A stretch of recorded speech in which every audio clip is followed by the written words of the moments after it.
Hey everyone, it's Tyler Wynn with the Winning Team, and this is the Changing the Game Through Real Estate podcast.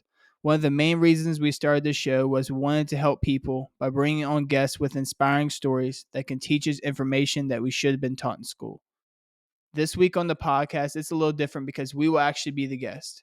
We will be sharing our journey through life, real estate, paying off debt, and how I hope to change the world. Right. Well, talking to Tyler and Emily, you're two of my. I think you're just an amazing couple. I just so admire you, and I hear your story and what y'all done. So Tyler, let's start with you. So what's your backstory? Why the motto of helping people? Okay, so I guess it comes down to the whole backstory of kind of like how me and Emily kind of got together originally. So for instance, like for me, I used to play football and everything like that. And the big life-changing event for me when I was playing football is I was playing college football, and when I came in, I was going to go like make a tackle for like I was done like hundreds of times. Well, instead of getting cut like a normal person, like I ran in, tried to make a tackle. Well, this guy like slid underneath me and held my leg down. So when I fell forward, my leg ended up getting completely blown out, like ACL, LCL, PCL, meniscus, all these things I never even knew what the terminology was for, all got blown out.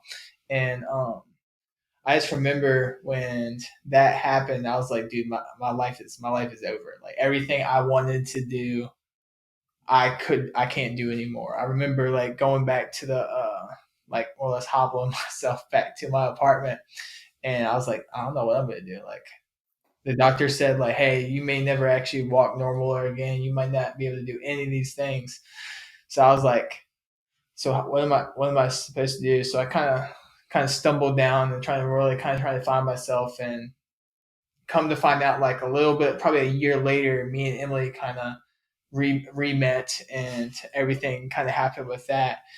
And I think I was all physical, like I'm just gonna depend on my physical self like my entire life. And I think once I like got hurt really, really bad, I like had to realize that I have to like I don't know depend on like not my physical stuff. So I had to learn as much as I possibly can. So I started reading like a tons, and honestly, I like the first time I decided I wanted to like really start reading was I was about to go to Vegas for my bachelor party, and I was like, man, so how do you expand your mind? How do you like learn more? Because I wanted to like expand my mind so I could go to Vegas and like count cards. Honestly, that's what I wanted to do. And so I started. So how old were you? How old were you when I this was accident happened? I was 20. What was it? 24, 25. Yeah. Somewhere in there. Something like that. And I ended up reading the Rich Dad Poor Dad book, and it kind of like threw me for a whirlwind of like assets and liability, like nothing I was really taught or anything like that. Emily was all about budgeting, and paying off debt. Yeah, and I honestly, at that point, I was no finance, didn't really care about anything. I never spent money at all. Like I was like a hoarder of money, didn't like spending anything. So you were a hoarder, and Emily was a budget. Is that what I'm hearing? Pretty much, yep. So did you? About the time he read the Rich Dad Poor Dad book, I had read the Dave Ramsey Total Money Makeover, and had started calculating because at that point we were living together. So it became my mission to get us as debt free as possible because we had a lot between cars. He totaled one of my cars. We had to get a new car, student loans, all kinds of stuff. So was this did you sit down and talk to it about each other, or did you talk to each other about this plan, or how did that come? I think it was more the fact that she was probably more money savvy at the beginning because of like situation that happened with her like previously, that she realized that, hey, I need to get focused on money. I feel like I kind of had to catch up, and she was more like not necessarily about investing, more or less just like tracking your expenses, budgeting, paying down debt. And at that point, like once we got together, we had the house, and we kind of accumulated a lot of debt, and we more or less kind of had to drag ourselves out of that hole from like everything, like from like car loans to all my speeding tickets to like everything. So tell it on yourself. Yeah, because I So guess my background was from the side, like I had a decent job, but I wasn't making much. It was like 20 to 30 a year. And it was just me, and I had left a relationship and realized I couldn't afford to live in Hampton Roads and rent anywhere. So that's how I ended up purchasing my townhouse, my HUD home. I got in really, really cheap, but that's really what forced me to start looking at the budgeting and just be used to that because it was just me and I wasn't making enough to really do whatever I wanted. So that's where it came from. so did either one of you get this from your families growing up? Was No, budgeting no. focused on money focused Actually, on? so one of the other main reasons like I really wanted to like really focus on money and definitely in our relationship, it was the fact that you kind of see like, and I'm pretty sure like everyone I've talked to is kind of had the same situation. It's like you like for me, I always saw like my parents. The only thing they really ever argued about was money. So it's like if they're arguing about money and that's such a big thing about them, like how do we go about not having that issue for ourselves? And that kind of like made us help budget and plan and kind of strategize like, hey, how do we do that to kind of like Yeah. help our relationship? And I grew up with like the other side of it where I didn't ever really hear my parents argue about money. But my dad was always the provider, and then my mom, most of our life, was the stay at home mom and took care of everything. And so I just watched her as far as doing bills and grocery shopping and things.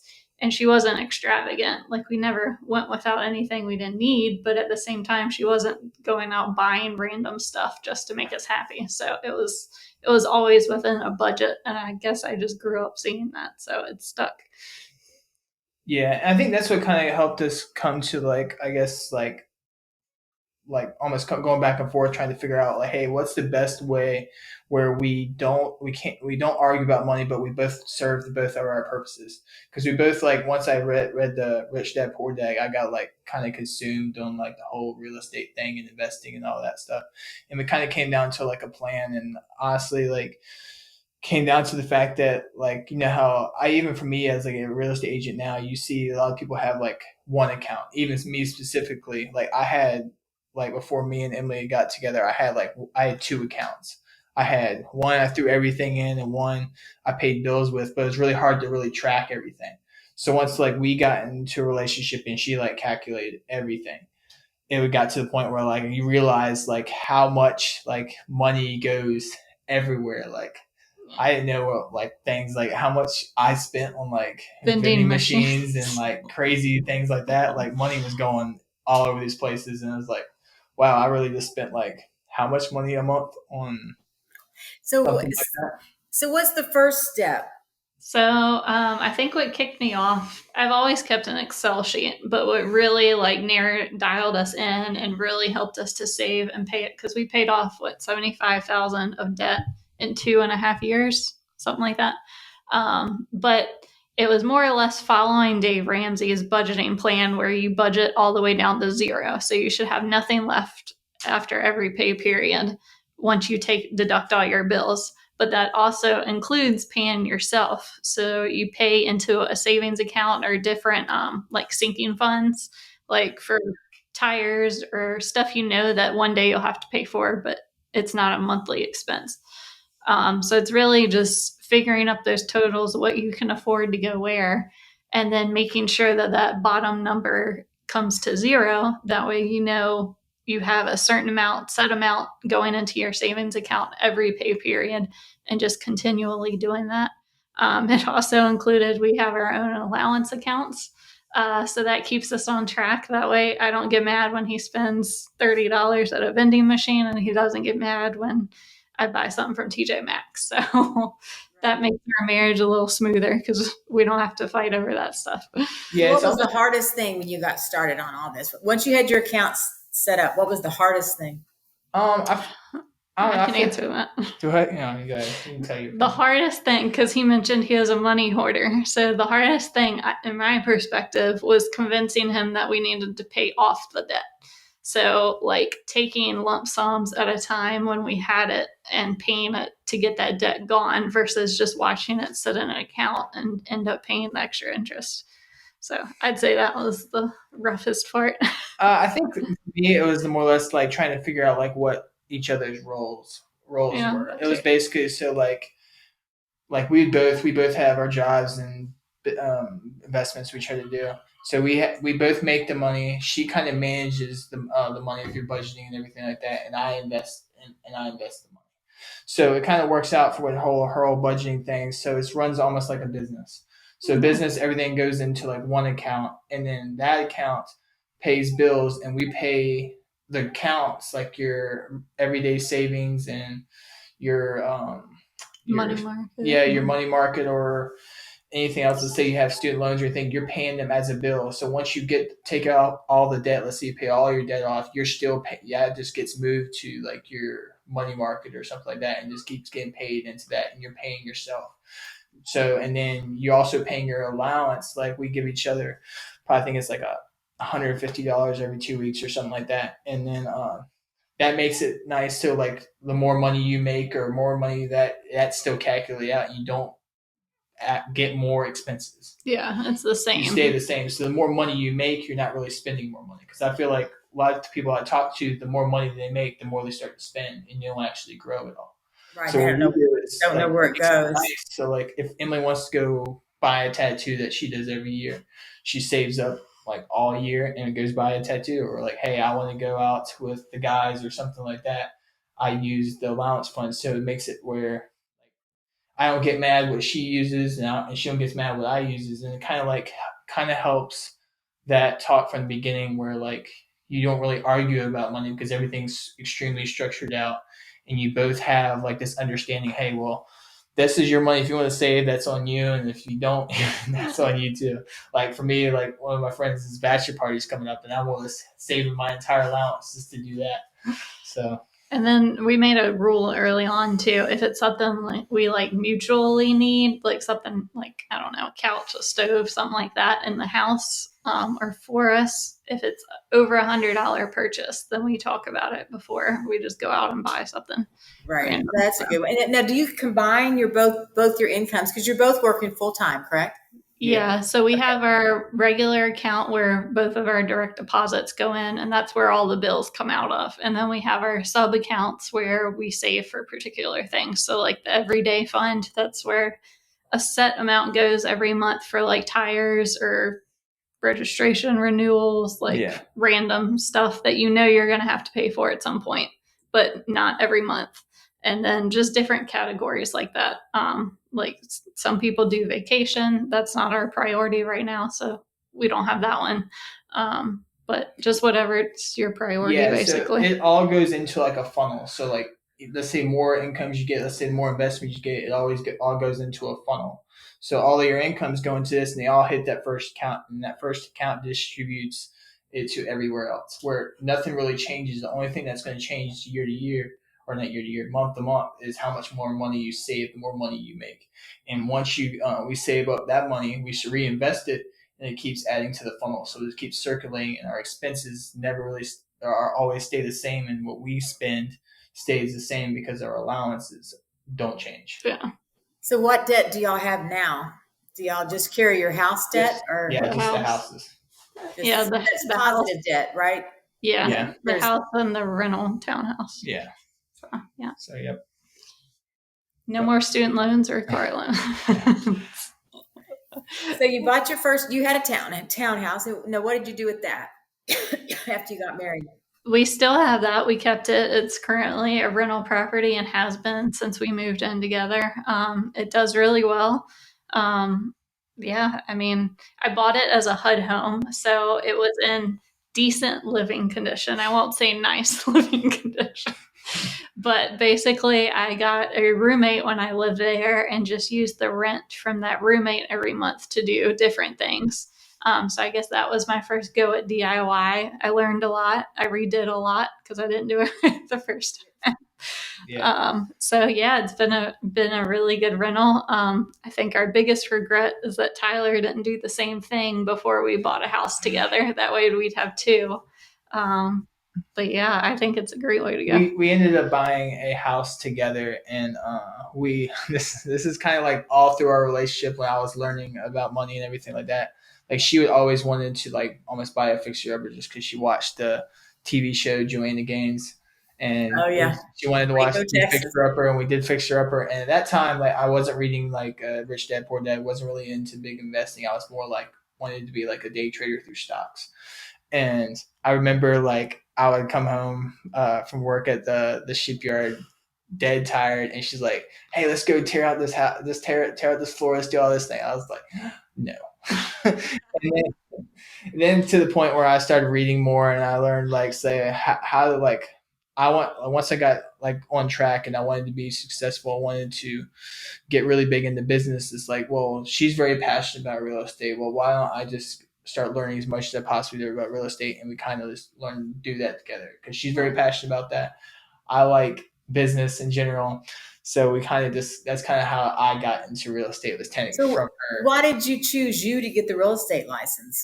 Because the shipyard, he has the better hours. I've always worked like a 9 to 5, and we all know not a home buyer is not going to wait around till 6 o'clock every night to see a house. So he had more of that open time. And I feel like I'm more of a social person and more of a more of a go getter. You're definitely a closer. Yeah, I'm more. I was always really good at negotiating and talking and stuff like that. But Emily's kind of super like passive and and everything like that. Which it's funny because they always say I can tell you all about the house and the potential, but I can't go out and find the people to buy that. She might be passive, but I think she's got some skills there, Tyler. I've seen her work. And it's very nice with us because she's like very good at everything that I'm not. Like I've gotten better at like design and everything like that. Like I am absolutely horrible at. I'm like, oh, why do we gotta do this? I don't understand.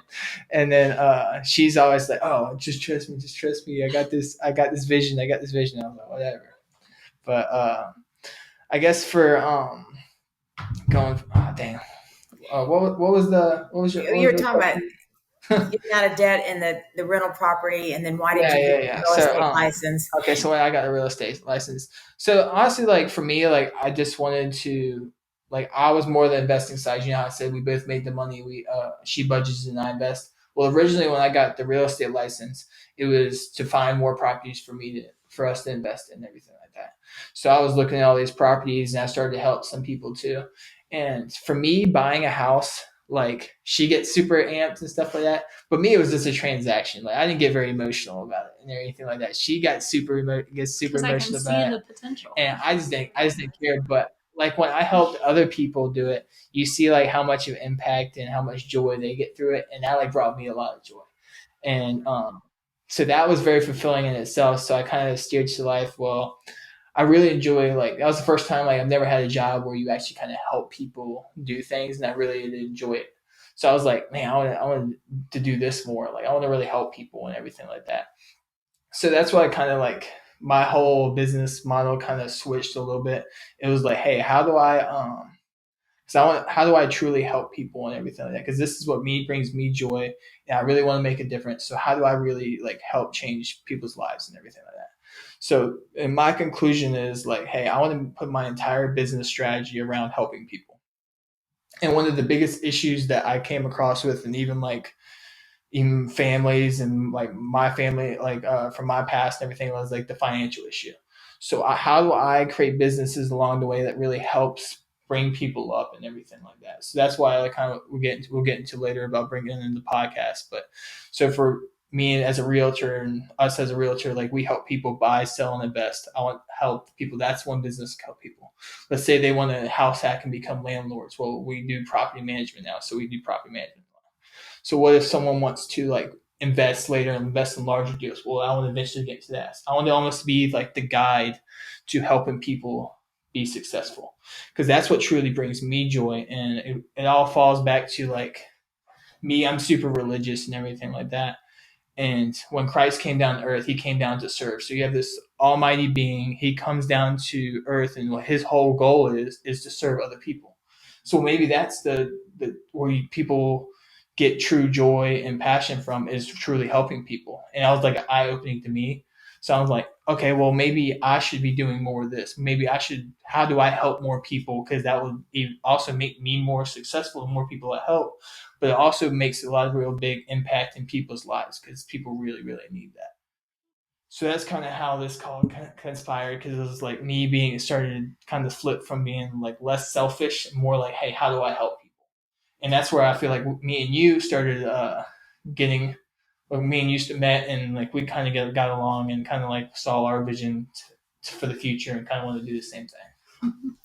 So when you started fixing up your townhouse, and then I guess y'all got married and you bought the house that you lived in prior to the one you live now, did it need work? The townhouse? The house you lived in. So the one we bought together, or the one I was going to say before? the townhouse needed work. It was livable, but it was rough.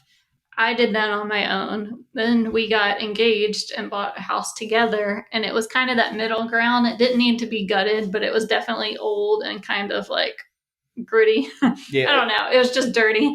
So some like cosmetic things needed to be updated. So you love to do that, and Tyler doesn't. So how's that? Not that Tyler doesn't. It's just not as Tyler's evolved over the years. I was going to say Tyler hated it at that house, but now looking back, I see why. Because he spent 100-degree days at the shipyard every day, welding and stuff, and then came home and, like you said, I wanted to tear floors out or paint or something. It was brutal. And he was just not into that. So how have you handled that? Actually now, like once I got into more in real estate, like I saw the vision and there was actually a purpose for it. Like before it was like we're just doing it and there was no reasoning behind it or anything like that. There was no like purpose of what's our goal for this and that. It was just like, hey, it looks nice. Yeah, and he didn't see that it brought value to the home. Money. I like, it looks fine the way it is. But it's like now we have a purpose for everything we do. Like, hey, we're creating we're gonna we end up flipping that house and rolled it into the next one.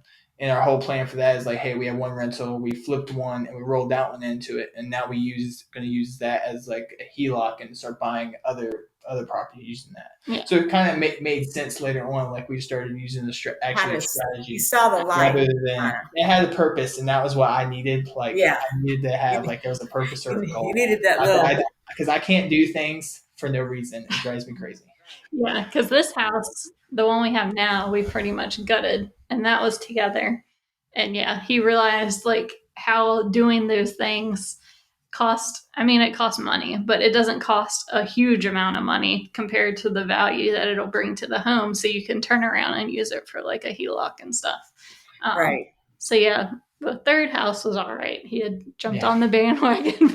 This time I was like full on real estate. So did you go to any of those classes at Home Depot, or how are you learning how to do all this DIY? So trial and error.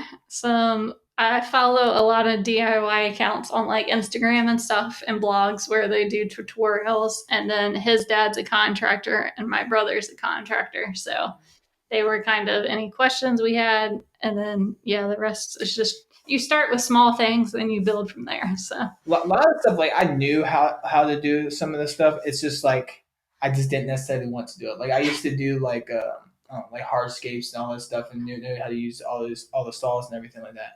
But it was like, and my dad has like a resource for everything, just because like if you have like fire or water damage or anything like that, like their company has what you call Surf Pro and all the water and fire damage. Well, their company works with insurance company to restore everything. So I had like a contractor for everything. So anything I possibly needed, I had, or if I didn't know how to do anything, I could get questions. Someone. Yeah. So, but most of the stuff we looked for when we did certain stuff was like we didn't want to do we wanted to do all cosmetic stuff because the stuff that actually add value. I didn't want to do I don't like doing things for no reason. It was like if I'm gonna put money into something, I want it to be worth something. Yeah. So that's what we kind of steered. It was the kitchen and the baths first. Yeah, we did kitchen, baths, and flooring. So pretty much the whole. What's been the hardest thing to learn how to do? Oh man, the worst by far was our master bathroom. Yeah. Because we just didn't realize the amount of tile that was going in that, and then the difference between like doing a backsplash, like 3x6 tiles, and then the 12x24 tiles are a whole different story. Because we even like our first go at a walk-in shower, we hired that out for a contractor to do like the pan and like the Durarock and everything on the walls to get it waterproof. And then we came in and did all the tiling and everything. So yeah, we underestimated that by far. Yeah. And honestly, How many times did it take you? I think it was 2 months from the time he started tearing it out to the time it was pretty. And I got sent to New York for work for like a certain amount of time too. So it was kind of like, it was nice because we were living there too. So we just did it gradually along the way. We didn't have to like a certain amount of time. We had to do it like roll. It was kind of nice that we could just do it along, and because we're technically house hacking for a year. So after that, once we had a whole year to do all that stuff, so it was nice. But I guess. So how have you ever had to tear something out? Like you get? Oh yeah. The tile floor in the shower. Yeah, I think we ended up doing that 3 times. Yeah, and that was I feel like one of my mistakes because like I was trying to avoid arguments, so I was like, hey, like I'm not even gonna question the material or anything like that. I didn't even think about it. But then like we posted on like TikTok or something like that, and this guy was like ripped into me, and I was like, oh, I gotta check to make sure we're you. And he was right. He was actually, unfortunately, he was right. Well, we actually used the wrong stuff. We had to tear it out and redo it. But yeah, we ended that was a lesson learned. I think 3 times we replaced that shower floor before we continued. But I will say my big takeaway from that was just call the companies of the supplies that you're using, because they'll recommend all the right stuff. Oh, they will? Yeah. Their helplines are good? Yeah, because we used all the Mapelli like grout and mortar from Lowe's, and I called them the 3rd time around. And they recommended exactly what products to use for every section of the shower, which was really cool because I had done a ton of research and all these products people were using, and it was great. But there's like fine print and different scenarios for each product. So that's my biggest advice to anybody trying to take it on. Well, I would never have thought about that as using that as a helpline. That's a great tip. Yeah, I didn't realize that I just figured it was your generic customer service like call center. I didn't think they'd actually be helpful, but they were very helpful. Well, I know a lot of people want to save money when they're doing all this. So what is something that you don't scrimp on? What is something you need to go ahead and pay for the good stuff? Like the big ticket items, like anything electrical, plumbing. Like we said, we hired out the waterproofing and the shower pan portion of our shower. Just because we'd never done that before, and you don't want a leaky shower. So that leads to a lot bigger expenses. And when most people do that stuff, when they want to do it themselves and stuff like that, like, oh, well, I want to save money and everything like that. Well, let's say you don't do it right, and rework is the most expensive, if anything. Yeah. Rework's going to cost you tons of money. Yeah. Like, for example, that shower floor, it cost us $150 for the floor for all the materials and tile. Well, not doing it right the first 2 times, it ended up costing over $500. Yeah, right. So almost doubled under budget for normally because we still budget out. Well, what about buying the right tools? I mean, is that important, do you think? Yeah, I mean, ask around. I'm sure for the most part somebody knows contractors or uncle or husband or something that's really handy or knows what they're doing. So ask around or read reviews. Do your research, but also like for stuff like tiling, definitely start out small. Like do some kitchen backsplashes or something in the bathroom before you try to tackle a shower or floor. Right. That's fine. But yeah, I mean, you just figure it out as you go. Like I started at the townhouse with painting cabinets. Like stuff really simple like that. So yeah, right. But they've got so many cool products out now. There's so many choices in paint and everything that you do. Yeah, and I will say that's a lesson I learned as well, because when I was at my townhouse, like I said, it was just me. I was pretty cheap because I didn't make much, so I just used like regular semi-gloss paint on the cabinets because I didn't want to fork out the $60 or $70 a gallon for the cabinet paint. Well, I learned quickly that it gets really dirty, it's really hard to clean, and it chips, so it needs to be done again. Whereas if you had forked out for the nice cabinet paint like we have in our last 2 houses, then it holds up. And I mean, quality is good. You just, you don't want to skimp on certain things. Yeah. And I'll say like you save so much money, but it's redoing cabinets and everything. Because cabinets are extremely expensive. Because you can just strip them down and repaint them, and they look like almost brand new. Yeah. Yeah, especially if they're wood. Yes. And right now, wood is so expensive. Oh yeah. Oh yeah. So what's your next project? What's in the future? Right now we're actually looking for another house hack that we're going to try to buy this winter, or we're looking for like a short term rental in like certain areas. So that's our main focus right now is just is looking for those two things. Yeah, those are two areas that we'd both like to get into, and we don't want to, with the market as crazy as it is, we don't want to look for one specific thing and miss the opportunity for the short term, and vice versa if something came on the market for another house hack. Yeah. So right, these are our two focus areas. Yeah, our investing kind of like took a dramatic halt when like our daughter was born. So like we wanted us to stop every plan, and now we're getting to a point where she's not really self sufficient, but she's 7 months old, not quite. She seems like she's almost self sufficient. She's home cooking dinner, so she's grinding up her own baby food. It's just she's. So what about the winning team? Where you see that going, Tyler? What's your goal for that? For like us three? Well, yeah, just for how do you see it going? So originally it was when I started real estate, winning team.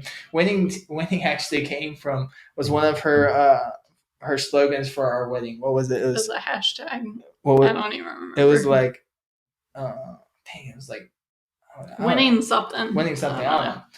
But that's where it came from. I was like, I really didn't want my name when I started like. They were talking about like they wanted to brand you. It's like, so you wanted something about your name. And I was like, well, I don't really want my name, but I like winning. So I was like, damn, might as well just roll with it. So that's why the winning team kind of came from. And honestly, it came from like the winning team is not necessarily just like me or just not just like us three. It's the whole reality of like my whole mission behind it is like it's supposed to be this collective group of people who has one main focus is to truly like help people and help inspire people to better themselves. And that was like kind of the point of the whole podcast and everything like that is because they don't really teach us, like when I started learning about business, they don't really teach us anything that we really need to know, like in school or anything like that. They don't really teach us anything. They don't teach us how to build credit. They don't teach us how to lend, anything about lending or mortgages or anything useful that you really need to know about like investing and everything like that. So I wanted to almost start a podcast about like how do you really inspire people and everything like that, because you see negative news, negative media, a lot of negativity everywhere in the world. So, and I feel like the one thing more powerful than negativity is a powerful story. So how do I take a powerful story and try to inspire people to really change people's lives? Because you can never change a person or anything like that. You can only help give them the information to help change themselves. So I want to like almost inspire people to want to be better, want to make a difference, want to make a difference for their family. And I give everything that for free for the podcast, all the information. And I create businesses along the way that truly help bring people up. So that's kind of like what our whole plan is, everything like that is how do we create these businesses that truly helps people along our journey? Because I'm not by far no real estate investing expert or anything like that. That's why I bring on guests that I'm on this journey just as long as everyone else is. Like my whole goal is I'm learning as much as I possibly can. But I'm giving all this free knowledge that I'm learning also for these people to kind of grow with us. And that's the whole reason the podcast is to truly like inspire people to be better and want to be better. And I feel like that's how you change the world. And originally I wanted to name it like changing the world through real estate, but I thought that was like too cliche. So I decided to name it changing the game, which is like making it different, like changing the script and everything like that. Cause like, it'd be really hard for any kind of like government or anything with taxes and keep raising all this stuff if you truly understand money and understand all these things, it's really hard for people to control you because you really understand everything.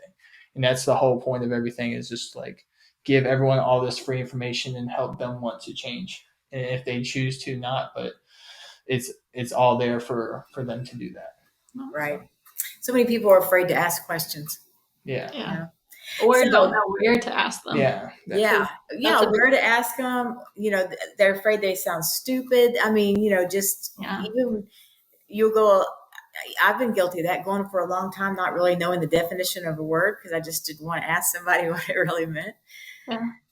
All right. So if someone's swimming in debt, before we wrap it all up, so what's your biggest advice for someone who's just can't see themselves out right now? If you're underwater, I would say definitely do the Dave Ramsey Total Money Makeover book. It breaks it all down super simply. I'll say it's really extreme, some of his practices, but some people need to be that extreme and physically cut up credit cards and all that stuff you hear people talk about. Others, Right. if you're not going to go crazy with a credit card and you can only use it for gas or groceries or whatever, then you tailor it to yourself. But that would just learn how to budget to get that $0 and then learn the idea of the snowball to pay off your debt. Because that really is the easiest and fastest way to get your debt under control. Right. Just to snowball it out there. I think one of the main things, if you really want to get out of debt, is to really track your money, because a lot of people don't know where their money goes and everything like that. Because once you start budgeting and tracking everything, and I help people like just show them what we do, and you see things like they don't know where any of this money goes, and once they track it, oh my goodness, I actually have way more money than I can, and they start paying down things, everything like that. But sometimes you get situations where it's like they need to start making more money. And one of my friends actually told me this saying, it's like, you can't budget your way out of poverty, is like what he said. So, and you also need to find ways to make money. Like I've seen people who like go to like garage sales, like buy shoes and flip them on the internet. There's always ways. It's almost like kind of find creative ways to make money, but not increase your spending. By everything's tracked and everything like that, you adding more money to the original funnel, you're adding more income, but you're not necessarily adding any expenses. And I feel like that's one of the big mistakes I feel like I've come to realize from people, is the more money they make, the more money they start to spend, rather than just growing. Because even like if a business, if you think of a business perspective, if this business makes like $1 million, but if the business spends $1 million, technically the business isn't profitable and the business is making no money. So if you imagine yourself there's so many conflicting things, the old adage, you got to spend money to make money. I don't think you can do that. I don't think that concept applies until you're in a good place financially. So right. In my opinion, it's like debt should be all the consumer debt, not necessarily mortgages or whatever, but consumer debt needs to be the number one focus. Because I agree that there's good debt and bad debt, but you can't really utilize the good debt in the way to make it good unless you have all the other crap gone. Because I know people have reached out to us because we're not financial advisors, but we're pretty open with the budgeting and the debt payoff that we've done. So we've had people reach out, and I've sat down with some people, and they're like, wow, I had no idea I had an extra $500 that I was just spending on going out or McDonald's or Chick-fil-A or whatever. Yeah, that was just disappearing. And then I've also sat down with some people that were like, I don't even know how you're staying afloat because your income is way less than what you're spending every month. So it just made them realize they did some life changes, and I see their progress now, and it's like crazy. They've completely flipped their life around. So the excuse of I don't make enough to pay debt off, I've seen people firsthand like blow that out of the water. So yeah, I don't think there's like a one track system. Like I feel like everyone's different, but I think the one common denominator is you really do need to track and know where you spend your money. Because if you don't know where anything's going, how do you know what you're paying off, where anything's going, anything like that? Because I feel like the most important thing, even business. Let's say you had a huge business, but none of the business really calculated any of their expenses or where it went. At the end of the day, they could be leaving so much money on the table for taxes or anything like that. So I think the most important thing is to make sure you track your flow of money. Yeah. Once you get that controlled, then it'd be a lot easier to go on to building things or investing and stuff like that. And start small, like pay, like let's say like you have all this debt and everything, just take it day by day to start. Yeah. Because there were times I was making an extra $5 payment on our car loan. Like $5 isn't big, but we took a 7-year loan and paid it off in 2.5. So it adds up really quick, and you don't even realize how fast it does. Right. Yeah. So do you start on your smallest credit card first? Is that what y'all? Yeah, you start. There can be some caveats, but for the most part, you start with your smallest loan, pay all your minimum payments on the rest of your loans, and just sink every extra dollar you have into that loan until it's paid off. Then you take that payment, roll it to the next smallest, and you just keep doing that. And Right. it goes pretty fast. And it's also not as mentally draining as just harping on this one giant loan that never disappears. And 3 years later, you're still paying on that loan and still have all the other ones. Yeah. So and what she's trying to refer to is almost as a snowball. Let's say you're paying the minimum balance right here and the $5. Once you pay that one off, don't just move that $5. Move all of it. Yeah, you take the payment and all your extra dollars. And then once you track everything, once you get paid all your debt off, don't stop there. Just start using that. Set that aside for investing, and then use that money to add to your income funnel. Yeah. So. Well, that's wonderful. I mean, it's just it's amazing. So then, when you do luxuries, it's something you've kind of decided together. Mm-hmm. Yeah. Yeah, and we originally started with 4 accounts. It's like you budget. Now we get to the point where we started, and we have a budget for everything. Like we have budgets for our family's Christmas every summer. We have a vacation fund now. We have when we were renovating all the houses, we have a home renovation fund and stuff like that. Everything, but as long as you track everything, it doesn't matter how many accounts or things you have budgeting, you just need to make sure you know where everything's at. Because if you don't know where anything's at.